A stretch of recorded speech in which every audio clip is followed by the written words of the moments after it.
Morning students. काफ़ी दिन बाद हम लोग लाइव आ रहे हैं क्लास 10th के लिए। तो आप लोगों को करंट इलेक्ट्रिसिटी में पढ़ा रहा हूँ। करंट इलेक्ट्रिसिटी में अभी तक 2 क्लास या 3 क्लास हुई है, जिसमें से जो प्रीवियस क्लास मेरा जो था, मैंने उसको खोल के देखा कि कहाँ से मुझे पढ़ाना है, तो काफ़ी ब्लर दिख रहा था। और कई बच्चों का कमेंट था उसमें कि सर क्लीन नहीं है, कुछ समझ में नहीं आ रहा है। देखिए, प्रॉब्लम तो फेस करना पड़ेगा, क्योंकि अपना जो भी इक्विपमेंट है सब लिमिटेड है। फिर भी मैं उसको रिपीट तो नहीं करूँगा उस क्लास को, क्योंकि मुझे नहीं लग रहा है कि मैं रिपीट करूँ। उसमें का जो भी कुछ मेन टॉपिक है वो मैं कवर करूँगा, इस लेक्चर में उसको कवर करूँगा और आगे पढ़ेंगे। और फ़िलहाल आज का भी क्लास आपका बेसिक क्लास ही होगा, मतलब समझिए तो 3-4 क्लास अभी आपका करंट इलेक्ट्रिसिटी पे बेसिक क्लास हो गया आपका। बेसिक क्लास इतना ज़्यादा क्यों ज़रूरत है क्योंकि आपको फील दिलाना है इलेक्ट्रिक करंट का, इसलिए यहाँ पे ज़रूरत है। आपको लगना चाहिए कि हमने कुछ पढ़ा, फिजिक्स में कुछ पढ़ा, कुछ अच्छा पढ़ा, सिर्फ इसलिए। मानते हैं लॉकडाउन है, ये सारी प्रॉब्लम है, सबको हटा दीजिए, जो होगा देखा जाएगा। लेकिन हमको जो पढ़ना है अच्छे से पढ़ेंगे और मन से पढ़ेंगे, क्योंकि अभी मैं मन से पढ़ा दूंगा तो आपको और अच्छा पढ़ने का मन करेगा। आप यूट्यूब पे वीडियो देखेंगे, आप मेरे से क्वेश्चन करेंगे। कई बच्चों का क्वेश्चन आता है मेरे पास, मैक्सिमम तो आप ही लोग का आता है। 9th में 1-2 बच्चे का आया, बाकी सारे क्वेश्चन जो भी आए आप ही लोग का आया है। और बहुत ही अच्छा क्वेश्चन आया, इतना अच्छा क्वेश्चन आया कि मतलब अच्छा लगा कि आप लोग इतना सोच पा रहे हैं। बहुत ही अच्छा लग रहा है कि आप लोग बहुत अच्छे से इस बार पढ़ाई कर रहे हैं, ठीक है। अगर किसी चीज़ में इंटरेस्ट आ जाए ना, तो उसको पढ़ने का मज़ा ही अलग है। फिर आपके दिमाग पे वो लोड की तरह काम नहीं करेगा, आपको अच्छा लगेगा। आपको फिजिक्स पढ़ने में बहुत मज़ा आएगा यार, कुछ मन नहीं लग रहा है, फिजिक्स निकालो, फिजिक्स पढ़ते हैं, तो वैसा फिजिक्स पढ़ा जाएगा, ठीक है। बेसिक क्लास होगा 1-2 क्लास, लेकिन आपको कोई पूछ दे कि अच्छा इलेक्ट्रिक करंट, अच्छा बताओ क्या होता है, अच्छा बताओ ये क्यों होता है, क्यों मूव किया इलेक्ट्रॉन, हमने स्विच ऑन किया क्यों मूव किया, स्विच ऑफ था तो क्यों नहीं मूव किया। तो कई सारे के क्वेश्चन का आंसर हम लोग कॉम्प्लिकेटेड है, लेकिन अगर उसको हम समझ जाएंगे और उसका जो आंसर अगर हम लोग जान लेंगे, चाहे मेरे थ्रू जान लें, चाहे आप अपने थ्रू जान लें, ठीक है ना। देखिए, मैं भी अपने बारे में बता दूं तो आप ये मत सोचिएगा मैं फिजिक्स का टीचर हूँ, मैं फिजिक्स का स्टूडेंट हूँ और मुझे अच्छा लगता है ये सब्जेक्ट। चाहे मेरा ये सब्जेक्ट कमज़ोर है, स्ट्रॉन्ग है, मुझे नहीं पता, लेकिन मुझे ये अच्छा लगता है, मुझे पढ़ना अच्छा लगता है। मैं जब भी बुक उठाता हूँ तो मैक्सिमम फिजिक्स का ही उठाता हूँ, मुझे अच्छा लगता है, ठीक है। तो इसमें हम दोनों के बीच में आपका कम्युनिकेशन होना चाहिए। अब पढ़ाई हुआ ऐसा कुछ नहीं कि गुरुजी एकदम पढ़ा रहे हैं और बच्चे बस उसी को लिख रहे हैं, रट रहे हैं। आजकल यूट्यूब का वीडियो आया, आप एक देखिए, सारे बुक में मैं बता दूँ, चाहे जितने भी बुक ले लीजिए, एस सी वर्मा, मैं बोलता हूँ बहुत अच्छी बुक है, चाहे जो भी बुक है, सब में एक ही चीज़ लिखी हुई थी। मुझे ये समझ में नहीं आता है कि यार जब सारे आपके राइटर एक ही बात को लिखते हैं तो फिर न्यू राइटर की ज़रूरत क्या है यार। कुछ तो डिफरेंट लिखा करो। जो वहाँ पे उसने लिखा है पॉजिटिव चार्ज को टेस्ट चार्ज लेंगे, तो वही सबने वही लिखा है। थोड़ा सा मुझे इसमें वो लगता है कि कुछ नया नहीं मिलता, ठीक है ना। लेकिन YouTube जो है अभी आपका वहाँ पे बहुत ही अच्छा प्लेटफॉर्म है सीखने के लिए, बहुत ही शानदार प्लेटफॉर्म है। अब ये मेरा लास्ट क्लास है आज का, तो थोड़ा बहुत आप लोग से मन भी लगता है तो अपना चलेगा, ठीक है ना, परेशानी होना है। देखिए, YouTube में ये चीज़ है कि बहुत सारी चीज़ें हमको सीखने को मिल जाती है। कहीं भी हमको कुछ सीखना होता है तो मैं YouTube पे जाता हूँ, मैं भी जाता हूँ, आप भी जाते होंगे, ठीक है। और बड़ी अच्छी चीज़ें बताई गई है, मतलब पूरी तरह से जो भी एजुकेशन है उसको पूरी तरह से स्टूडेंट पे डिपेंडेंट कर दिया। मतलब वो नहीं कि गुरुजी को जो आता है तो वो पढ़ा रहे, नहीं। अब स्टूडेंट, ये सब कैसे होता है, ये क्यों होता है, इसका कारण बताइए। बड़ा अच्छा लगता है। और किसी बुक में इसको इतने अच्छे से नहीं दिया है कि इसका कारण क्या है। आपकी क्यूरीज का आंसर किसी बुक में नहीं मिलेगा। या तो मैं यूट्यूब पे सर्च करता हूँ या मैं खुद सोचता हूँ कि ऐसा क्यों आ रहा है, ऐसा क्यों होता है, क्या मुझे भी सोचना पड़ता है, ठीक है। इसलिए डिस्कशन जरूरी है। ऐसा कुछ नहीं कि मैं आपसे काफ़ी इंटेलिजेंट हूँ, आप नहीं है, नहीं, ऐसा कुछ भी नहीं। मेरे से ज़्यादा इंटेलिजेंट आप हैं, ठीक है ना। चलिए अब स्टार्ट करते हैं। बस इतनी बात इसलिए बोलना पड़ा क्योंकि आप कहेंगे कि सर सिलेबस नहीं बढ़ रहा है, सर कैसे होगा। जैसे होगा किया जाएगा, हम ही लोग हैं ना। टाइम कम होगा और अच्छी बात है, और अच्छे से मेहनत करेंगे, ठीक है। अभी देखो, आप 11th में जाओगे तो बोलो यार 10th का सब्जेक्ट कुछ था, अब तो 2 ही महीने में कंप्लीट कर देते, ठीक है। आप बीटेक करोगे, आप मान लीजिए बीएससी कर रहे हो तो भी आपको 12th का कुछ था तो 5 ही महीने में कंप्लीट कर देता। तो ये मेंटेलिटी आती है, ठीक है ना। हम लोग को बस पूरी तरह से फोकस करना है, सीखना। कोई रिजल्ट कहीं काम नहीं आता, कोई कुछ नहीं पूछता भाई तुम्हारा 80% है क्या, 80% कुछ नहीं। कॉलेज से निकलने के बाद कोई नहीं पूछता, नहीं 80 हो 90 हो सब एक ही जैसा, ठीक है ना। सर्टिफिकेट गुम हो जाएगा तो क्या आपकी नॉलेज चली जाएगी? मेरा सर्टिफिकेट गुम हो गया, जितना मैंने मेहनत किया वो मेरा चला जाएगा क्या? नहीं ना जाएगा।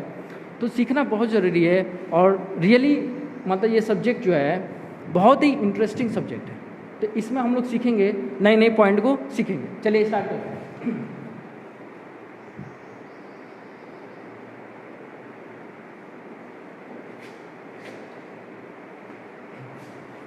अब बात करते हैं, सर कई दिन 2 दिन से आप ये पढ़ा रहे हैं कि चार्ज फ्लो कर रहा है, ठीक है ना, तो इलेक्ट्रिक करंट है आपका। और जैसे कि आपने बताया कि अगर 1 सेकंड में कम चार्ज फ्लो करेगा तो करंट कम होगा, करंट अगर चार्ज ज़्यादा फ्लो करेगा तो करंट आपका ज़्यादा होगा, ठीक है ना। ठीक है, इसको कोरिलेट कीजिए आप।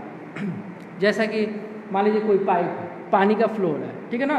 जैसे एक टैंक 1 है, एक टैंक बी है, टैंक 1 ऊपर है, टैंक बी आपका नीचे है। यहाँ पे देखिए फ्लो क्या होगा, ज़्यादा होगा। फ्लो किधर से किधर आएगा? ए से बी की तरफ, मतलब हायर पोटेंशियल से आपका लोअर पोटेंशियल की तरफ क्या होगा? फ्लो होगा। इस बात को आप समझ पा रहे हैं? देखिए कुछ भी यहाँ पे बातें होगी इलेक्ट्रिक में, आप ये समझिए कि इलेक्ट्रिसिटी है क्या? Transfer of energy. किसी एनर्जी के ट्रांसफ़र को हम इलेक्ट्रिसिटी बोल सकते हैं। और करंट क्या होता है? हर किसी चीज़ का करंट होगा। पानी का फॉल हो रहा है तो बोलते वाटर करंट हो गया, ठीक है। चार्ज का फ्लो हो रहा है तो इलेक्ट्रिक करंट हो गया। किसी चीज़ के फ्लो को हम करंट बोल सकते हैं, धारा बोल सकते हैं, ठीक है ना। चलिए एक एग्जांपल मैं ले रहा हूँ।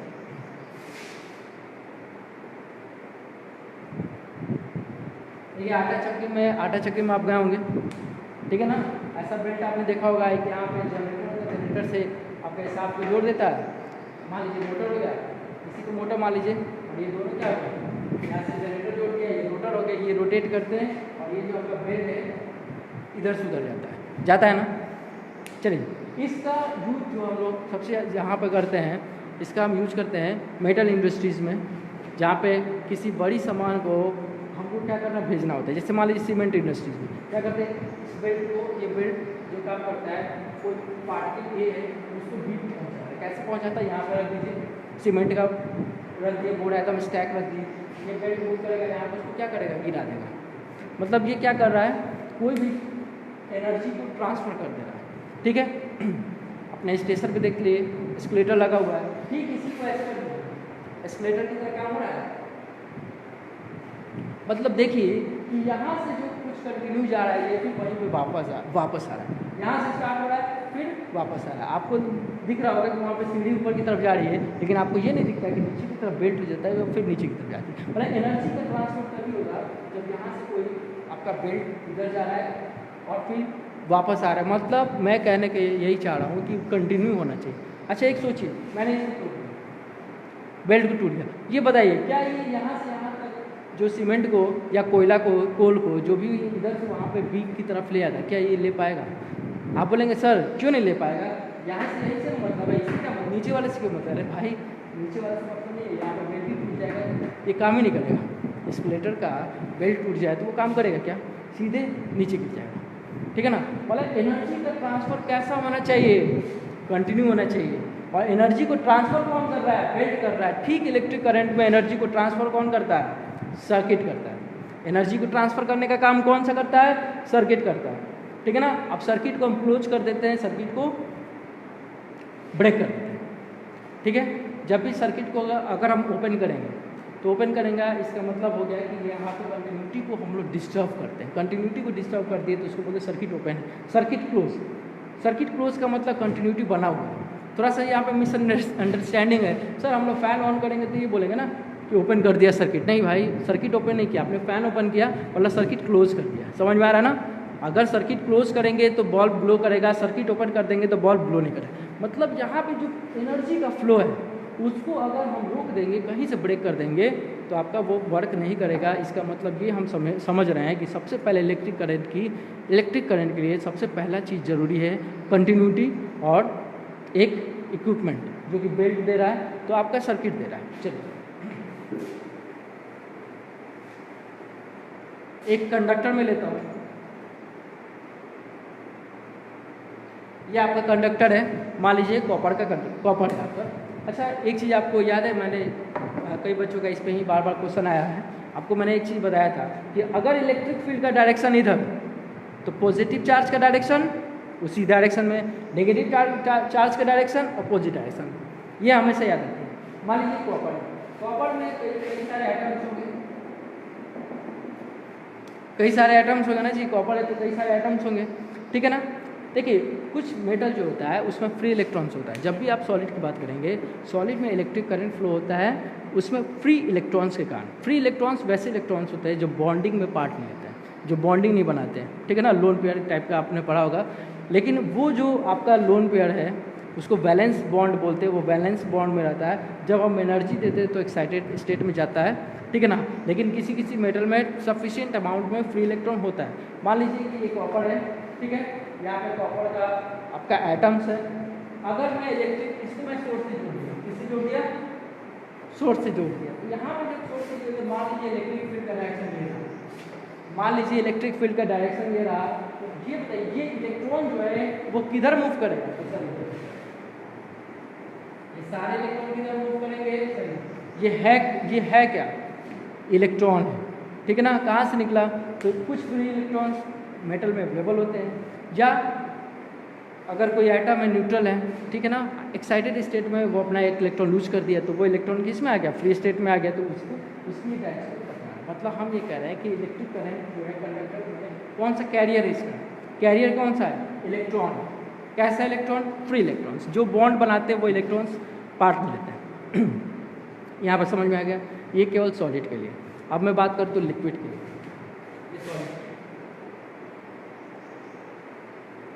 देखिए लिक्विड में आपको लगता है आपको क्लास 8 में पढ़ाया था, इलेक्ट्रोलाइटिक कंपाउंड के बारे में पढ़ाया था, याद होगा आपको, क्लास 8 में पढ़ाया था ना। तो हमने ये बताया था कि लिक्विड में जो भी आपका इलेक्ट्रिक करंट का फ्लो होता है वो आयंस के थ्रू होता है। आपको याद होगा मैंने ये चीज़ बताया था कि सर पानी कि सर केवल वाटर लेंगे तो उसमें इलेक्ट्रिक करंट फ्लो नहीं होगा, लेकिन अगर उसमें ज़रा सा एसिड या नमक डाल देंगे तो वो क्या कर एसोसिएट हो जाएगा। जैसे NaCl डाल दिया, Na+Cl- में, KCl डाल दिए तो K+Cl- में, तो उसमें आयंस बन जाएगा, और वो आयंस के कारण इलेक्ट्रिसिटी का क्या होगा, फ्लो होगा। आपको बताया होगा, याद होगा। इनको हम इलेक्ट्रोलाइटिक कंपाउंड बोलते हैं। जो भी आयंस है उनको हम नाम क्या देते हैं, इलेक्ट्रोलाइटिक कंपाउंड। मान लीजिए ये कंटेनर है, इसमें लिक्विड, तो इसमें क्या होगा, आयंस होंगे, plus plus plus minus minus plus minus plus minus, ये आपका आयंस। इसको आयंस बोलें, या फिजिक्स में आप इलेक्ट्रोलाइटिक एलिमेंट भी बोल सकते हैं। अच्छा मान लीजिए इलेक्ट्रिक फील्ड मैंने ये दिया, इलेक्ट्रिक फील्ड मैंने ये दिया, तो आप ये बताइए कि यहाँ पे प्लस चार्ज है, सारे प्लस चार्ज का डायरेक्शन किधर होगा, सर इलेक्ट्रिक फील्ड के डायरेक्शन, तो सारे प्लस चार्ज का डायरेक्शन ये हो गया। सर इलेक्ट्रॉन का डायरेक्शन क्या होगा, सर अपोजिट होगा, इलेक्ट्रिक फील्ड का अपोजिट होगा, तो इलेक्ट्रॉन का डायरेक्शन क्या होगा, अपोजिट। तो यहाँ पे देखिए पॉजिटिव और नेगेटिव दोनों आयन वर्क करते हैं। यहाँ पे पॉजिटिव और नेगेटिव दोनों आयन वर्क करते हैं इलेक्ट्रिसिटी बनाने में, और ये दोनों की कॉम्बिनेशन का इलेक्ट्रिसिटी है। मतलब ये प्लस जो है आपका इलेक्ट्रिक फील्ड इधर है, प्लस किधर गया, इधर, ये माइनस है तो ये किधर गया, इधर, और ये दोनों को ऐड करके हम इलेक्ट्रिसिटी देते हैं। मतलब यहाँ पे अगर हम लिक्विड में बात करें तो दो कारण से इलेक्ट्रिक करंट जनरेट होता है, प्लस का और नेगेटिव का। एक कन्फ्यूजन अब आपके दिमाग में आ गया, सर आप तो क्यों ऐसे कर रहे हैं, अगर ये आपका कंडक्टर है तो कंडक्टर में भी तो एटम्स हैं। मान लीजिए सर ये कंडक्टर है, Cu है, ठीक है ना। अगर ये इलेक्ट्रॉन को लूज भी किया है, सर ये इलेक्ट्रॉन को लूज भी किया है, तो ये Cu+ बनेगा ना, ये Cu+ बना और प्लस इलेक्ट्रॉन लूज। तो आप ये कह रहे हैं कि ये फ्री इलेक्ट्रॉन हो गया, और ये जो है करंट को फ्लो कराने में मदद करेगा। तो सर ये कार्य नहीं करेगा, जब यहाँ पे आयन पॉजिटिव नेगेटिव दोनों कर रहा है, तो ये क्या पॉजिटिव आपको नहीं दिख रहा है, ये क्यों नहीं करेगा, तो ये नहीं करेगा, ठीक है ना। जो भी आपका इसमें जो एटम्स है ये काफ़ी क्या है, भारी है। आपको सोचिए ना, इसमें 29 प्रोटॉन 29 न्यूट्रॉन्स है, तो ये क्या हेवी। तो इस अब ये आपको देखिए, इसीलिए मैं बेसिक से बात कर रहा हूँ। अब ये समझ में आया कि इसमें का जो आयंस है, ठीक है ना, पॉजिटिव आयंस जो एनायन बोल सकते हैं एटम्स का, वो क्यों नहीं मूव करता है, वो इसलिए नहीं मूव करता है कि उसका वेट ज़्यादा होता है। आप समझ में आया? देखिए इसीलिए मैं बताता हूँ कि बड़े आराम से पढ़ने की ज़रूरत है, कहीं भागने की ज़रूरत नहीं है। एक बार आपका लेवल बन गया ना, आपको मैं मना करता रहूँगा कि फिजिक्स मत पढ़िए, आप मानेंगे नहीं। चलिए आप समझ में, ये दोनों बातें आपको समझ में आ गई। तीसरा है सेमीकंडक्टर।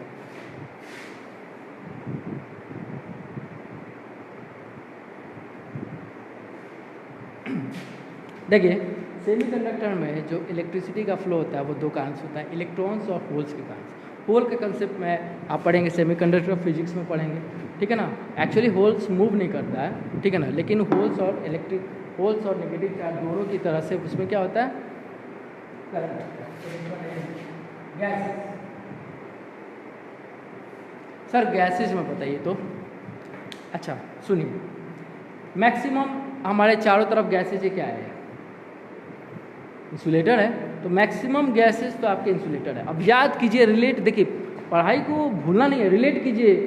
चले जाइए आप थॉमसन एक्सपेरिमेंट, याद आया थॉमसन एक्सपेरिमेंट, वो वाला तरबूजा वाला, जिसको हम लोग मानते थे कि क्या सर कैसा दिया है कंसेप्ट तरबूजा वाला। चलिए उनके कंसेप्ट को याद कीजिए। टेस्ट ट्यूब, याद आया, टेस्ट ट्यूब लिए थे, कैथोड एनोड लिए थे, और प्रेशर को क्या किए थे, बहुत ही कम किए थे प्रेशर को, याद आया। वोल्टेज कितना दिए थे, 10,000, तो एक कैथोड रे निकला था, और तभी तो उसका नाम दी थी कैथोड रे। बाद में उनको पता चला भैया यही तो कैथोड रे इलेक्ट्रॉन्स है।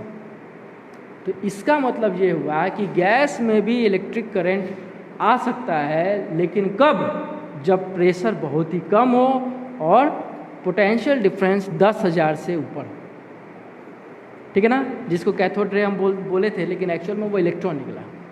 एक्चुअल में क्या निकला, वो इलेक्ट्रॉन ही था। और इसी तरह आपका इलेक्ट्रॉन की डिस्कवरी हुई थी। मतलब आप ये समझ में आया कि गैसेस में भी आयोनाइजेशन हो जाता है। गैस का क्या होता है, आयोनाइजेशन होता है। मतलब जो भी गैस में जो इलेक्ट्रॉन्स है वो हायर स्टेट में चले जाते हैं, जिसको आयोनाइजेशन ऑफ गैसेस बोलते हैं, और इसके कारण इलेक्ट्रिक करंट आपका पास करता है। देखिए आज का भी क्लास आपका बेसिक रहा, कुछ सीखने को मिला, अच्छे से पढ़िएगा, बहुत इंपॉर्टेंट चीज़ मैंने बताया है, ठीक है ना। देखिए अब नेक्स्ट क्लास में फिर मिलेंगे, ठीक है ना। अच्छे से पढ़िए, मन लगा पढ़िए, घबराना नहीं है कि सर क्या होगा, जो घबरा गया तो गड़बड़ा गया, ठीक है ना, घबराना नहीं है। अपॉर्चुनिटी का फ़ायदा उठाइए, सेल्फ स्टडी कीजिए, खूब मन से पढ़िए, जो डाउट है पूछिए, मैं भी सीखूंगा, आप भी सीखेंगे, बस ये इसी से मतलब, बाकी किसी चीज़ से हमको मतलब नहीं। फिजिक्स में मैं हूँ और आप है, बुक है, बस बाकी मुझे कोई चीज़ नहीं चाहिए, बाकी एक इंटरनेट चाहिए, ठीक है ना, यूट्यूब के लिए। चलो थैंक यू।